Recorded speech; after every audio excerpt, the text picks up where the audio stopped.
encore un jour comme les autres. Elle est assise dans son canapé, lit son journal avec son chat. Elle fait vieille. Pourtant, je sais qu'elle est pas mal. Ces temps-ci, elle tricote. Elle passe des heures à écouter la radio, des heures à lire le journal, des heures à tricoter, des heures à cuisiner, des heures à dormir dans son lit douillet. Aujourd'hui, une lettre est arrivée. Une lettre dont je ne reconnais pas l'écriture, celle d'un homme. C'est la première fois que je la vois arborer ce sourire de joie en lisant une lettre. Chère Claudette, depuis le dîner chez vos parents, vous aviez convié mes parents ainsi que moi-même. Je n'ai de cesse de vous penser en de délicieuses images. Mon esprit ne peut interrompre les songes qu'il éprouve en votre honneur. Je suis et je serai le serpent dans une trompe d'éléphant, l'abeille qui léchera votre miel, le chat pendu à vos mamelles. Je vous en prie, aidez mes tourments. Faites-les cesser en répondant, ma chère douceur, la Claudette de mon cœur embrumé et sans repère. Répondez, ma douce, et acceptez que je devienne ce que vous désirez que je sois, un homme ou un animal. Tendrement, votre Fristophien Fariburne. Elle est émue et serre la lettre contre son cœur.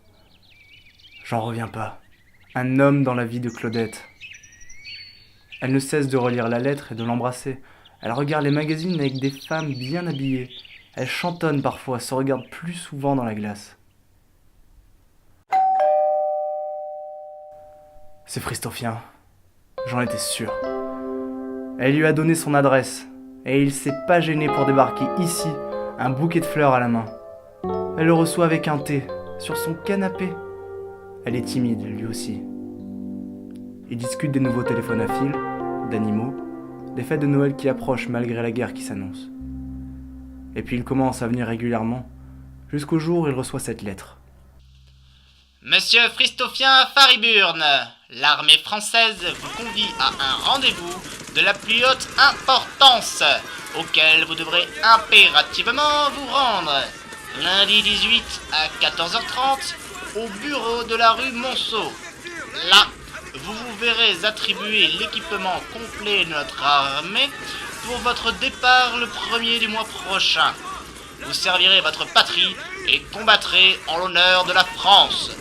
Dans l'attente de notre rencontre, je vous prie d'agréer mes sincères salutations.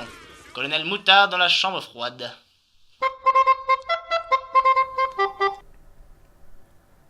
L'instant est tragique.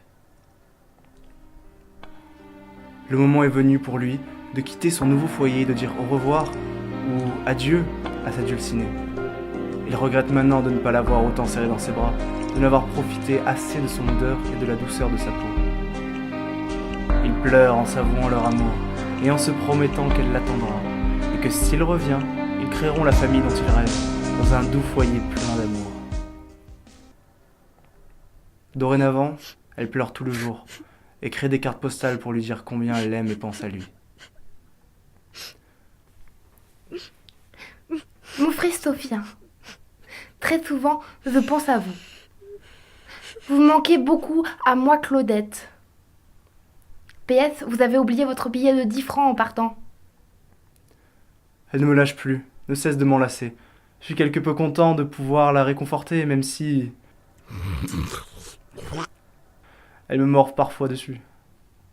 Elle m'embrasse tellement qu'elle m'embrasse sur la bouche. Et là, je ressens quelque chose d'étrange. Une sorte de corps qui pousse en moi, une transformation fondamentale. Je sens mes pattes pousser, ma queue se modifier, mes oreilles s'abaisser, mes poils devenir plus rares. Et face à Claudette, je sens mon corps attiré, une envie de l'embrasser en retour. Nous nous agitons, elle paraît moins triste. Nous glissons du canapé pour arriver au sol, nos corps entrelacés. Elle oublie enfin son Fristophien, qui mourra de toute façon la semaine suivante au front. Et on prendra un chat comme animal de compagnie. Ça te va ?